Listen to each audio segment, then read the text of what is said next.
வணக்கம் நண்பர்களே. நாம இன்னைக்கு ஈவினிங் ஸ்நாக்ஸ் ரோட்டு கடை ஸ்டைல்ல முறுமுறுன்னு மிளகாய் பஜ்ஜி எப்படி பண்ணலாங்கிற பத்தி தான் பார்க்க போறோம்.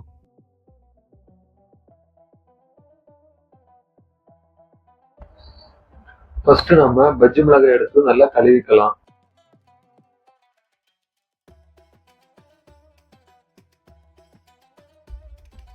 அப்புறம் நாம பஜ்ஜி மிளகாய் எடுத்து ரெண்டா கட் பண்ணிக்கலாம்.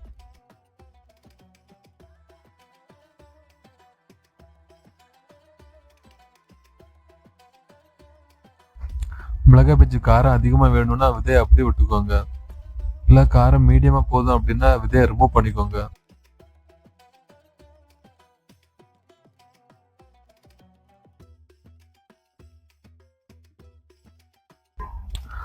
பாருங்க, இப்போ பஜ்ஜி போடுறதுக்கு மிளகாய் ரெடி ஆயிடுச்சு. நெக்ஸ்ட் நாம பஜ்ஜி மாவு ரெடி பண்ணிக்கலாம்.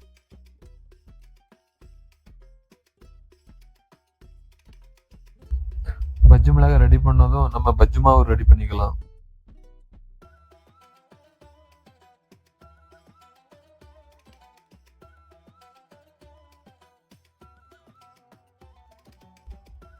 ஃபர்ஸ்ட் நாம கடலை மாவு எடுத்துக்கலாம். அடுத்து பஜ்ஜி மொறுமொறுன்னு வர்றதுக்காக கார்ன்ஃப்ளவர் ஆட் பண்ணிக்கலாம். கார்ன்ஃப்ளவர் இல்லைன்னா அரிசி மாவு கொஞ்சமா ஆட் பண்ணிக்கோங்க. அப்புறம் கொஞ்சமா கரம் மசாலா ஆட் பண்ணிக்கலாம். அப்போதான் மசாலா டேஸ்ட் நல்லா வரும். அப்புறம் கொஞ்சமா மிளகாய் தூள் ஆட் பண்ணிக்கலாம். பஜ்ஜி கலர்ஃபுல்லா வரணும் அப்படின்னா காஷ்மீரி மிளகாய் தூள் யூஸ் பண்ணிக்கோங்க. அப்புறம் தேவையான அளவு உப்பு ஆட் பண்ணிக்கலாம். அடுத்து எல்லாம் சேர்த்து நல்லா கலக்கி விட்டுக்கலாம்.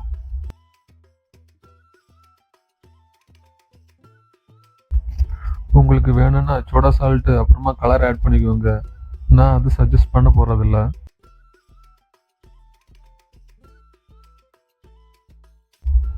நான் இப்போ பஜ்ஜி மாவை நல்லா மிக்ஸ் பண்ணிட்டேன். நெக்ஸ்ட் கொஞ்சமா தண்ணி விட்டு நல்லா கலக்கிக்கலாம்.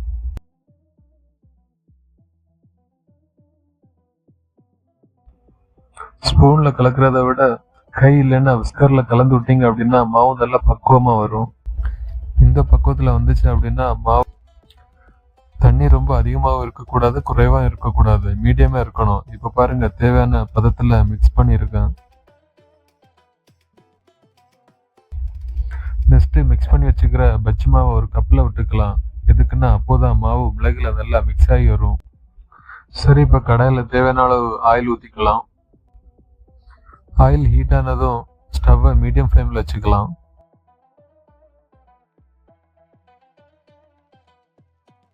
நெக்ஸ்ட் பஜ்ஜி மிளகாய் எடுத்து கப்பில் இருக்கக்கூடிய மாவுல நல்லா டிப் பண்ணி எண்ணெயில போட்டுக்கலாம்.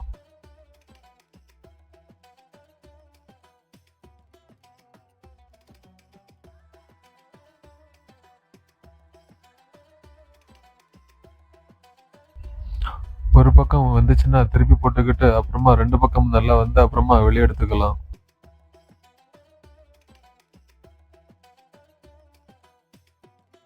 நான் பஜ்ஜி போடுறப்ப ஒரு மிஸ்டேக் ஆயிடுச்சு. என்னன்னா ஃபர்ஸ்ட் வச்ச கடாயில பஜ்ஜி நல்லா வரல. அது புது கடை அப்படிங்கறதுனால வரல. அப்புறமா நான் பழைய கடாயில வச்சுதான் ரெடி பண்ணியிருக்கேன்.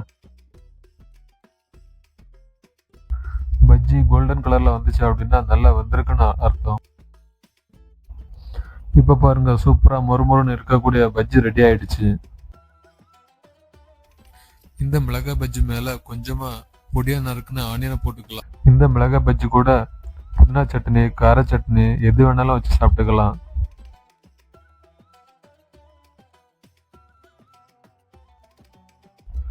இந்த வீடியோ உங்களுக்கு பிடிச்சிருக்கும்னு நினைக்கிறேன். பிடிச்சிருந்தா நம்ம சேனலுக்கு லைக் அண்ட் சப்ஸ்கிரைப் பண்ணுங்க. தொடர்ந்து சேனலுக்கு சப்போர்ட் பண்ணுங்க. தேங்க்ஸ்.